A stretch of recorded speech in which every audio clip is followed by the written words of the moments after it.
Creed en sus profetas. Sábado 25 de marzo 2023. Ester 10. La grandeza de Mardoqueo. El rey Asuero impuso tributo sobre la tierra y las costas del mar.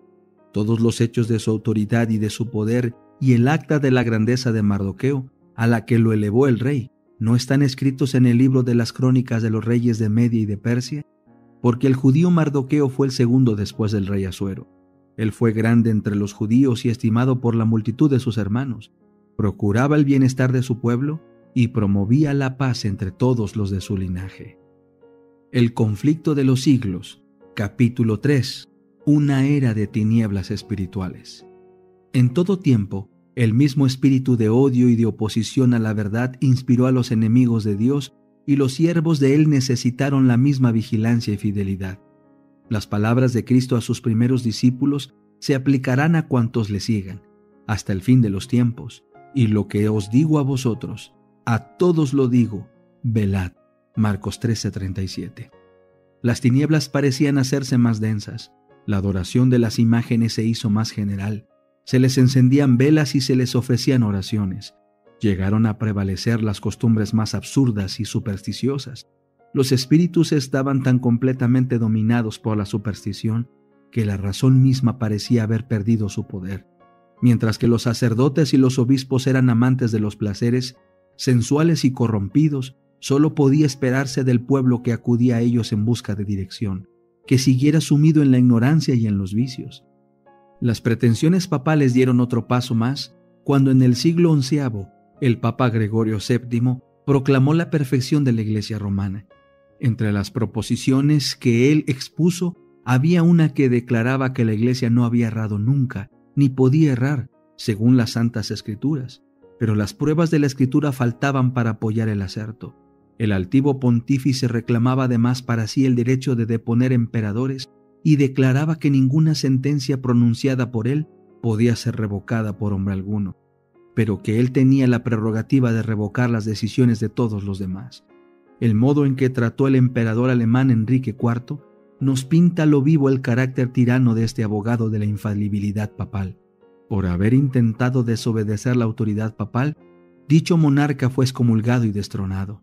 Aterrorizado ante la deserción de sus propios príncipes, que por orden papal fueron instigados a rebelarse contra él, Enrique no tuvo más remedio que hacer las paces con Roma. Acompañado de su esposa y de un fiel sirviente, cruzó los Alpes en pleno invierno para humillarse ante el Papa. Habiendo llegado al castillo donde Gregorio se había retirado, fue conducido, despojado de sus guardas, a un patio exterior, y allí, en el crudo frío del invierno, con la cabeza descubierta, los pies descalzos y miserablemente vestido, esperó el permiso del Papa para llegar a su presencia. Solo después que hubo pasado así 3 días, ayunando y haciendo confesión, condescendió el pontífice en perdonarle, y aún entonces le fue concedida esa gracia con la condición de que el emperador esperaría la venia del Papa antes de reasumir las insignias reales o de ejercer su poder. Y Gregorio, envanecido con su triunfo, se jactaba de que era su deber abatir la soberbia de los reyes. Cuán notable contraste hay entre el despótico orgullo de tan altivo pontífice y la mansedumbre y humildad de Cristo, quien se presenta a sí mismo como llamando a la puerta del corazón para ser admitido en él y traer perdón y paz, y enseñó a sus discípulos: el que quiera ser el primero entre vosotros será vuestro siervo. Mateo 20:27. Los siglos que se sucedieron presenciaron un constante aumento del error en las doctrinas sostenidas por Roma. Aún antes del establecimiento del papado, las enseñanzas de los filósofos paganos habían recibido atención y ejercido influencia dentro de la Iglesia.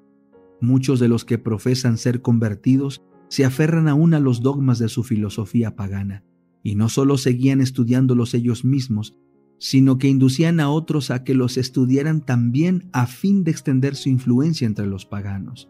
Así se introdujeron graves errores en la fe cristiana. Uno de los principales fue la creencia en la inmortalidad natural del hombre y en su estado consciente después de la muerte. Esta doctrina fue la base sobre la cual Roma estableció la invocación de los santos y la adoración de la Virgen María. De la misma doctrina se derivó también la herejía del tormento eterno para los que mueren impenitentes, que muy pronto figuró en el credo papal. De este modo, se preparó el camino para la introducción de otra invención del paganismo, a la que Roma llamó purgatorio, y de la que se valió para aterrorizar a las muchedumbres crédulas y supersticiosas. Con esta herejía, Roma afirma la existencia de un lugar de tormento en el que las almas de los que no han merecido eterna condenación han de ser castigadas por sus pecados, y de donde, una vez limpiadas de impureza, son admitidas en el cielo. Una impostura más necesitaba Roma para aprovecharse de los temores y de los vicios de sus adherentes. Fue esta la doctrina de las indulgencias. A todos los que se alistasen en las guerras que emprendían el pontífice para extender su dominio temporal, castigar a sus enemigos o exterminar a los que se atreviesen a negar su supremacía espiritual, se concedía plena remisión de los pecados pasados, presentes y futuros, y la condonación de todas las penas y castigos merecidos. Se enseñó también al pueblo que por medio de pagos hechos a la Iglesia podía librarse uno del pecado y librar también a las almas de sus amigos difuntos, entregadas a las llamas del purgatorio. Por estos medios llenaba Roma sus arcas y sustentaba la magnificencia, el lujo y los vicios de los que pretendían ser representantes de aquel que no tuvo dónde recostar la cabeza. La institución bíblica de la Cena del Señor fue sustituida por el sacrificio idolátrico de la misa. Los sacerdotes papales aseveraban que con sus palabras podían convertir el pan y el vino en el cuerpo y sangre verdaderos de Cristo. Con blasfema presunción se arrogaban el poder de crear a Dios, creador de todo. Se les obligaba a los cristianos, so pena de muerte, a confesar su fe en esta terrible herejía que afrentaba al cielo. Muchísimos que se negaron a ello fueron entregados a las llamas. En el siglo XIII se estableció la más terrible de las maquinaciones del papado, la Inquisición. El príncipe de las tinieblas obró de acuerdo con los jefes de la jerarquía papal. En sus concilios secretos, Satanás y sus ángeles gobernaron los espíritus de los hombres perversos, mientras que invisible acampaba entre ellos un ángel de Dios, que llevaba apunte de sus malvados decretos y escribía la historia de hechos por demás horrorosos para ser presentados a la vista de los hombres. Babilonia la Grande fue embriagada de la sangre de los santos. Los cuerpos mutilados de millones de mártires clamaban a Dios venganza contra aquel poder apóstata. El papado había llegado a ejercer su despotismo sobre el mundo. Reyes y emperadores acataban los decretos del pontífice romano. El destino de los hombres, en este tiempo y para la eternidad, parecía depender de su albedrío. Por centenares de años las doctrinas de Roma habían sido extensa e implícitamente recibidas, sus ritos cumplidos con reverencia y observadas sus fiestas por la generalidad. Su clero era colmado de honores y sostenido con liberalidad. Nunca desde entonces ha alcanzado Roma tan grande dignidad, magnificencia ni poder. Mas el apego del papado fue la medianoche del mundo. Las sagradas escrituras eran casi desconocidas no solo de las gentes sino de los mismos sacerdotes.